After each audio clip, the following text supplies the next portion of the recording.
Bueno, buenos días a todos y a todas. Tenía razón Pachi. Me voy a dirigir a vosotros. Perdonar y perdonar. Pero esta es una escenografía bien peculiar. Vamos con la... Sí, es verdad, ¿no? Sí, aquí. Es más propia de un partido de tenis que de una... En fin, así que de frente. Empiezo por la parte de agradecimientos, Guillermo, a la Federación, a Badajoz, a Extremadura, por habernos proporcionado este magnífico lugar para hacer este debate, este diálogo, y por la acogida que nos habéis hecho, como siempre, fantástica. Estamos encantados de venir aquí, además en un momento en el que el Jerte florece. Es verdad que un momento difícil también para la agricultura de esta región, que ha sufrido un desastre, no lo voy a calificar, del cual espero que salga pronto y con el cual estamos comprometidos los socialistas aquí y en el Parlamento español. Por tanto, mi agradecimiento, Guillermo, por este diálogo. Segundo, algunas explicaciones. Se ha dicho desde aquí, pero yo quiero insistir, estamos pensando un nuevo proyecto político para el PSOE. Estamos repensando nuestro proyecto político a fondo. Lo decía Pachi, me voy a referir varias veces, Pachi, a las cosas que has comentado, porque creo que tienen mucho que ver con, también Eloísa, con lo que tenemos que hacer, a fondo. Y estamos haciéndolo de una forma distinta, estamos haciéndolo de abajo arriba. Guillermo, ayer lo decía también, estamos reflexionando de abajo arriba para hacer un proyecto que no vamos a acabar hoy ni mañana. Lo digo porque seguro que ya después de estas jornadas sobre la reforma fiscal, mañana empezaremos a ver en los periódicos que les digamos el mínimo exento. No lo vamos a acabar hoy. Estamos empezando a discutir principios, filosofía, modelos. Tenemos un poco de tiempo, no todo, pero tenemos que tomarnos el tiempo que necesitamos. Vamos a seguir trabajando de aquí a la conferencia política. Y después de la conferencia política seguiremos trabajando para concretar una oferta política que nos llevará a las elecciones. Pero es verdad que este es el proyecto que estamos construyendo de abajo arriba, con participación, escuchando a la gente, con participación. Aquí hay personas hoy que no son del partido y a las que agradecemos, Eloísa, muy especialmente el esfuerzo que habéis hecho. Javier, es tu caso también. Bueno. Y si lo veis, estamos tratando de combinar lo mejor que tiene el PSOE. Por aquí van a pasar hoy gente con experiencia, que la tiene. Juan Carlos, te agradecemos muchísimo que estés aquí. Gente que ha gobernado mucho tiempo, gente como Pachi que ha gobernado, que volverá a gobernar, gente que tiene experiencia de gobierno, que está en el gobierno, como por ejemplo Dolores, Carmen luego intervendrá. Gobernamos Asturias y Andalucía y estamos tratando de hacer cosas allí ya para cambiar las cosas. Véase las hipotecas. ¿Cómo se han puesto, ¿Cómo se han puesto, Bueno, estamos, por tanto, combinando experiencia de gobierno con aportaciones de gente que no ha gobernado, pero que está en el partido, jóvenes suficientemente preparados, y vais a ver aquí a varios. En definitiva, estamos reuniendo lo mejor que tenemos en el partido, nuestra mayor capacidad intelectual, para hacer el mejor proyecto en un momento muy difícil de la historia de España, muy difícil, en el que el PSOE tiene que hacer un esfuerzo como hicimos en la transición, porque es verdad que estamos pasándolo muy mal, seguramente mucho peor, y es verdad que esto no se va a arreglar con una ley y con una medida, No, esto exige un proyecto de fondo y, por tanto, tenemos que hacer o dar lo mejor de nosotros mismos, y eso es experiencia, juventud, innovación, cambio profundo, radical. Dije un día, me gané una bronca, radical vuelvo a decir hoy, que va a la raíz de los problemas. Esto es lo que estamos haciendo, esta es la conferencia política. Y creo que este es un buen ejemplo, porque este es un seminario especialmente importante, porque hablamos de política fiscal. Y política fiscal, como se ha dicho aquí, es política de gastos y política de ingresos. Y de las dos cosas tenemos que hablar. Lo decía Eloísa, cuando además hay austeridad o hay necesidad de hacer una política de austeridad, tenemos que hablar de ingresos y de gastos. Es verdad que yo le dije a Inma cuando trabajamos este diálogo, Inma, concéntrate en los ingresos, por una razón que se ha dicho aquí, lo decía Dolores, porque en la situación actual que tenemos, nuestro problema no es de gasto, o dicho de otra manera, no queremos seguir recortando gastos. Lo que queremos es incrementar los ingresos para seguir haciendo al ritmo posible, Javier, al ritmo posible, un ajuste que tenemos que hacer. Al ritmo posible, al ritmo que, digamos, que permita mantener crecimiento y cohesión social. Esta es la voluntad y por eso esto está muy concentrado en reforma fiscal. Y vamos a hacer una propuesta muy de fondo que queremos debatir a fondo sobre una reforma fiscal. Pero es verdad lo que decían Pachi y Eloísa, ojo al gasto. Ojo al gasto. Y, por tanto, lo que os digo es que de aquí a la conferencia política y aprovechando la discusión sobre sanidad y educación, nos vamos a meter a revisar a fondo nuestra política de gastos. El Estado se gasta el dinero en 4 cosas, esencialmente: en educación, en sanidad, en desempleo y en pensiones. Estos son los 4 grandes capítulos de gasto. Y los tenemos que examinar. ¿Desde qué perspectiva? Desde una doble perspectiva. La austeridad, la eficiencia, que decía Pachi. La austeridad, tenemos que ser austeros y eficientes. Tenemos que ser los más eficientes.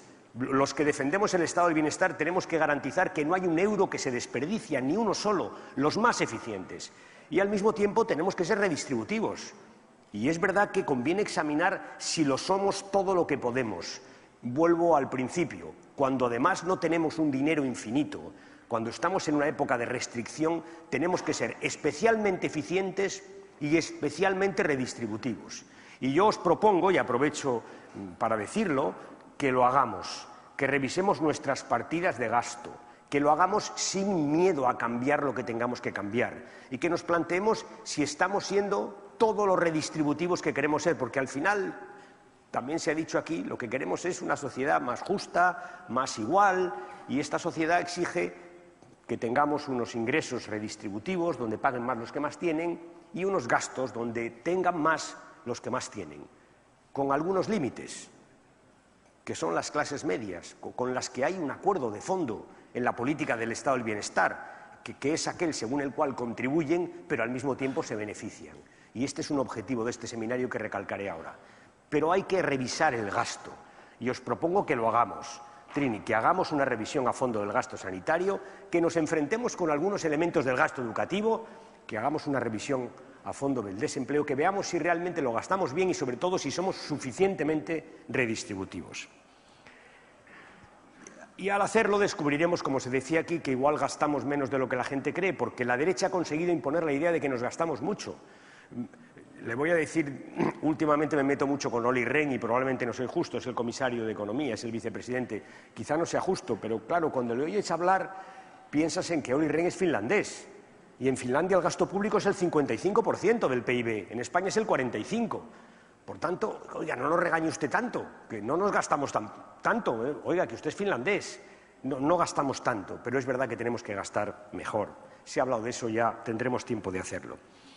Y la segunda, aprovechando estos diálogos, tenemos también que combatir ese mito, el del gasto público, y algún otro que es el de la presión fiscal, que hay mucha presión fiscal, que no es verdad, que se nos ha venido abajo, como dice Javier, que no es verdad, que si comparamos nuestro sistema de ingresos, nuestro sistema tributario, con sistemas tributarios con parámetros homologables, descubriremos que tenemos 8 puntos menos de presión fiscal.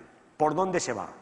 Pues se va por el fraude, se va por la economía sumergida, que no la quiero meter dentro del fraude, pero, en fin, algo de eso tiene. Se va por el fraude, por la economía sumergida y se va por lo que Pachi llamaba elusión fiscal. Lo que llaman optimización fiscal, ¿sabéis lo que es, no?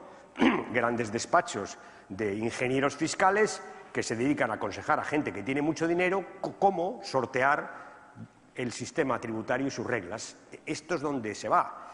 Y por eso tenemos un sistema fiscal que tiene unos números que están bien, pero una práctica que está mal, 8 puntos menos. Y el objetivo que tenemos que poner encima de la mesa con esta reforma es justamente recuperar esos 8 puntos, porque os recuerdo que nuestro déficit público está en el 7. Si tuviéramos los 8 puntos de ingresos que nos correspondería por los números que tenemos en nuestro sistema tributario, no tendríamos déficit público. Es tan importante, como decía Dolores, como eso. Es tan importante como la financiación de la sanidad y la educación y del desempleo, que de eso estamos hablando.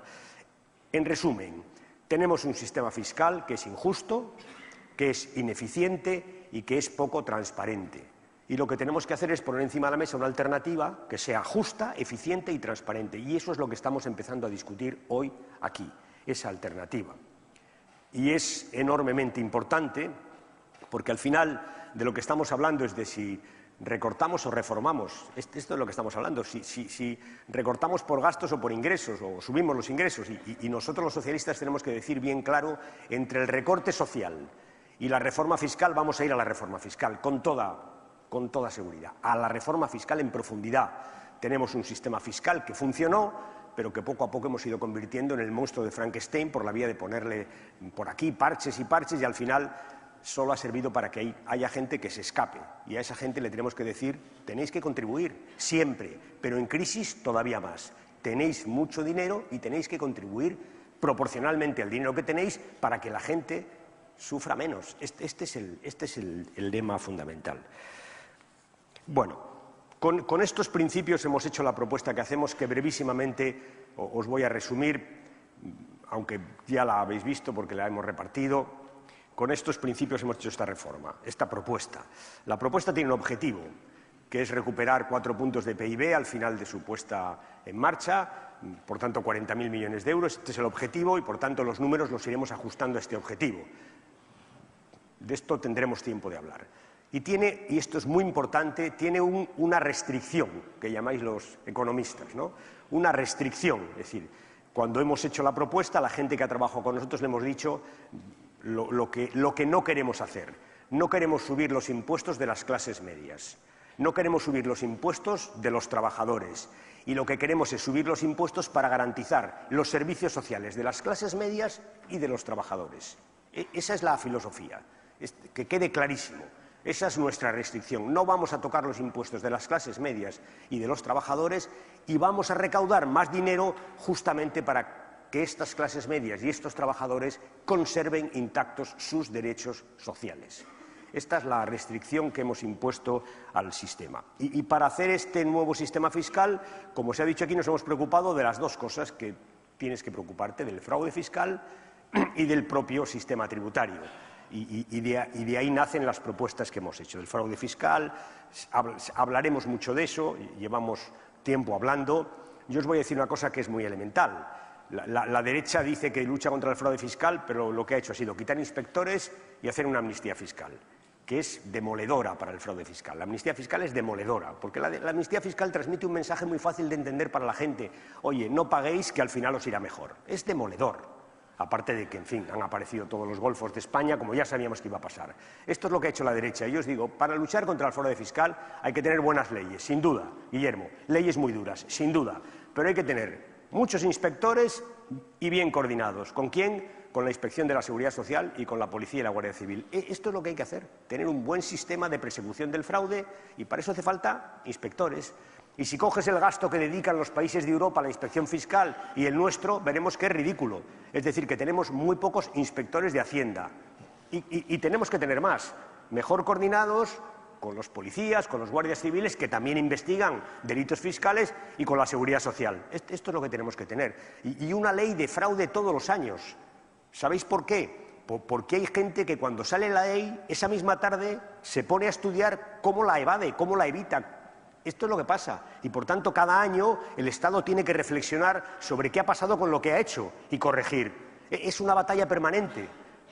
Sacas una ley fiscal y por la tarde ya hay despachos que están mirando a ver cómo te libras. Pues el Estado tendrá que hacer lo mismo, una batalla permanente. Esto es lo que hay que hacer con el fraude, aparte de otras cosas que proponemos que están bien en el debate. Y una cosa que decía Juan Fernando que es muy importante, Europa, el mundo, porque es verdad que el dinero, las cantidades de dinero se van fuera, aprovechan las normas de la globalización económica para marcharse a los paraísos fiscales. Todo esto es verdad, es que hay muchísimo dinero, es que los datos son, no quiero repetirlos aquí, son abrumadores, ¿no? Abrumadores, y Europa se lo tiene que plantear seriamente, cómo combate contra todo esto, ¿no? No sé, Juan Fernando, pero tenéis que sé que estáis trabajando muy bien en el Parlamento Europeo, pero a veces me planteo, ¿cómo es posible que Europa firme tratados económicos con países que no dan información fiscal? No tiene sentido. Europa no podría firmar un solo tratado económico con un país que no se comprometiera a dar información fiscal. No debería hacerlo, pero lo hace. O esta historia de nuestros paraísos fiscales. El otro día había un artículo de Vidal Folk en El País, al que me referí en el Parlamento en el debate del miércoles, un artículo que hablaba de los limbos fiscales, porque decía, es verdad que Europa no tiene paraísos fiscales. Bueno, algún país de Europa tiene alguna isla por ahí, ¿verdad?, que se parece mucho a un paraíso fiscal. No tiene paraísos fiscales, pero con Chipre hemos descubierto que tiene limbos fiscales. Limbos no son paraísos ni infiernos, son limbos fiscales, ¿no?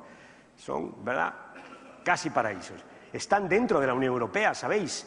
Aquí ha hablado Javier de Austria y de Luxemburgo. Lo podemos decir porque el compañero que preside la delegación socialdemócrata y socialista en el Parlamento Europeo, Svoboda, el que es austriaco, ha dicho, ha llegado el momento de que Austria tome medidas, porque es verdad, tienen las llamadas cuentas numeradas. De Luxemburgo no os quiero ni hablar, pero España los tiene, al sur. Esto no es posible. No es posible que Europa tenga limbos fiscales dentro de la propia Unión Europea, o Irlanda con su impuesto de sociedades. No es posible, porque finalmente eso lo que acaba es permitiendo el fraude en otros países de la propia Unión Europea. Por tanto, sobre esto hay que hablar y mucho en el Parlamento Europeo. Voy ya rápidamente a nuestro modelo, el que vamos a empezar a discutir hoy, pero quería hacer estos prolegómenos porque son muy importantes. Lo del fraude, por supuesto, pero lo del gasto me parece fundamental. Ingresos. ¿Qué nos pasa? Pues lo que se ha dicho aquí. Tenemos un sistema fiscal que tiene muchos agujeros. ¿Y qué queremos? Pues veréis, queremos que paguen los que más tienen, los que más ganan y los que más heredan. Esa sería nuestra filosofía. Los que más tienen patrimonio, los que más ganan. Estamos hablando básicamente de las grandes corporaciones, del impuesto de sociedades, porque renta paga todo el mundo, y los que más heredan, porque hemos ido quitando el impuesto de sucesiones y donaciones y nosotros queremos que se vuelva a reponer. Esta es la filosofía. Y la filosofía es fácil de entender, que queremos que el impuesto sea un impuesto sobre la riqueza. Y es verdad que la riqueza de uno se compone de lo que ganas, de tu patrimonio y eventualmente de lo que heredas. Es así. Por tanto, queremos convertir un sistema fiscal que tenemos ahora injusto en uno más justo, que la gente más rica gane o pague más impuestos. Esta es la filosofía. Y es cierto que cuando miras el patrimonio ves que es un impuesto que no funciona. Y hay mucho patrimonio que por distintos vericuetos pues, se evade. Y por eso que hemos pensado pues una cosa que parece bastante razonable. El patrimonio da rendimientos todos los años. Y esos rendimientos deberían estar en el IRPF, de tal manera que nos llevamos los rendimientos del patrimonio al impuesto sobre la renta. Es una forma de que todo el mundo pague y de que los grandes patrimonios no se escapen y que paguen en el impuesto sobre la renta. Esta es la propuesta, que es una propuesta que creo que es valiente. De hecho, ya anoche hemos tenido algunas llamadas, ya os lo aviso, y no hay más que ver hoy algunos periódicos para darse cuenta que valiente es, valiente es. Pero ¿sabéis qué os digo? Que es que tenemos que ser valientes y hay que decirle a la gente que es verdad, que si queremos tener un estado del bienestar, alguien tiene que pagar más y hay que decirle a algunos sectores que vamos a revisar sus gastos. Esto es lo que tiene que hacer el Partido Socialista, ser valiente en sus propuestas. En definitiva, esta es la esencia de nuestra propuesta. Sociedades, Javier lo decía, se han venido abajo, pero es cierto que cuando miras el tipo real que pagan las sociedades te das cuenta que pagan mucho menos las grandes que las pequeñas, mucho menos, lo decía Pachi, no es razonable. ¿Qué se nos ha ocurrido? Pues mirar a los lados, Alemania y Estados Unidos. ¿Qué han hecho para evitar eso? Han puesto un suelo, de tal manera que las grandes corporaciones podrán desgravarse, pero no podrán bajar del 15% el impuesto de sociedades. ¿Eso qué es? Tratar mejor a las pequeñas comparativamente con las grandes, que las grandes corporaciones paguen más impuestos. Donaciones. Yo no estoy de acuerdo con esta desfiscalización competitiva, me parece un desastre, ¿no? Y de hecho ahora lo estamos pasando muy mal y por tanto hay que ir a un sistema, hay que revisar donaciones y sucesiones y poner un mínimo estatal. Esta es nuestra propuesta. Los que más ganan, los que más tienen, los que más heredan. Esa es la esencia. Y después hay muchas otras cosas muy importantes.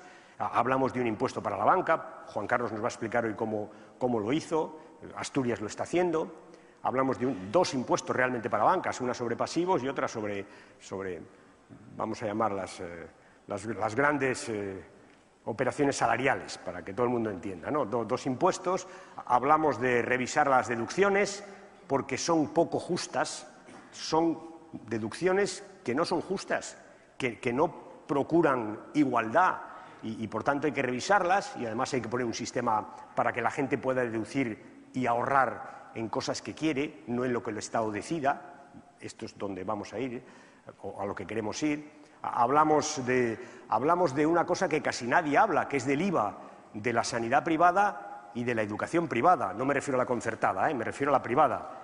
Es que no se paga IVA en la sanidad privada y en la educación privada. Y la pregunta es, ¿tiene sentido? Nosotros creemos que no, que tienen que pagar IVA y lo vamos a examinar a fondo.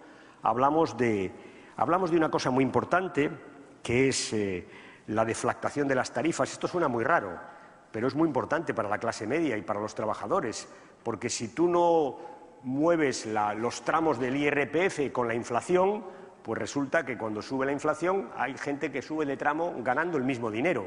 Lo veis, ¿no? El Estado tiene dinero, pero las clases medias, que son las que pagan el IRPF, pierden, pagan más. Hay que imponer que se deflacten las tarifas de forma automática. Si tu sistema es justo y está bien pensado, no tienes por qué hacerle depender con un truco, porque realmente es un truco de la inflación. Hablamos de la imposición verde, que es algo, Hugo, que tenemos que profundizar, está esbozado en el documento, pero queda mucho por hacer. De todo esto es de lo que queremos hablar, que creo que son cambios, repito, sustantivos. Hablamos de las rentas del trabajo y del capital, de los impuestos, es verdad. Os voy a decir más. Durante mucho tiempo nos hicieron creer que no se podían subir los impuestos de las rentas del capital porque se iban. ¿Os acordáis? Y ahora hay un debate en toda Europa y toda Europa está subiendo los impuestos de la renta del capital y aproximándolo al trabajo. Están haciéndolo porque no se van y sobre todo porque es más justo. Lo vamos a proponer y lo vamos a hacer. En definitiva, es un cambio profundo, de fondo. Y ya termino porque... bueno, estamos todos bastante bien hoy. Se ha hablado, creo que ha sido Juan Fernando, aquí hubo una reforma fiscal en los 70, ¿no? Muy importante, que fue la base de la construcción de nuestro estado del bienestar, es la verdad, la reforma fiscal. Fue mucho más, porque al final el sistema fiscal y sobre todo la relación de los ciudadanos con los impuestos marca también la calidad de la democracia, marca la calidad de la democracia. Y las democracias sólidas y fuertes son aquellas en las que la gente paga impuestos y se siente concernida por el sistema impositivo y es crítica cuando los paga y crítica con quien los usa. Esto es una democracia consolidada. España empezó a serlo cuando puso un sistema fiscal y la gente empezó a pagar impuestos y eso nos permitió poner las bases del estado del bienestar. Ahora tenemos que hacer una revisión de ese sistema a fondo. Y os voy a decir, en el fondo, lo que vamos a hacer también es poner encima de la mesa nuestro modelo social, nuestro modelo de sociedad, porque un sistema impositivo lo que refleja es qué modelo de sociedad tiene el partido que lo defiende. Vamos a revisar, por tanto, también esto. Y por eso es tan importante este debate. Nosotros queremos una sociedad más justa, más igualitaria, donde la gente tenga igualdad de oportunidades reales, y eso se corresponde con un sistema de gastos y un sistema de impuestos. Por tanto, al iniciar este debate, os recuerdo que es seguramente el debate más importante que tenemos por delante, mucho más con la crisis que tenemos. Lo que vamos a hacer es reflejar qué cosas queremos hacer, qué modelo social queremos defender. Y es aquí donde hay que discutir de educación, de sanidad, es aquí, en ingresos y en gastos. Este es el debate que tenemos que hacer para recuperar la credibilidad. Tenemos que explicar a los españoles qué esfuerzo les vamos a pedir y qué les vamos a dar a cambio. Eso es exactamente el debate que hoy iniciamos. Y nada más. Reitero mi agradecimiento a quienes están de ponentes ahora, quienes subirán después. Creo que este es un buen debate y repito, es el principio de un debate profundo que lo tenemos que hacer sin miedo, con valentía, para hacer un proyecto político radical en el sentido etimológico del término, que vaya a la raíz de los problemas. Os agradezco mucho que me hayáis escuchado, compañeros y compañeras.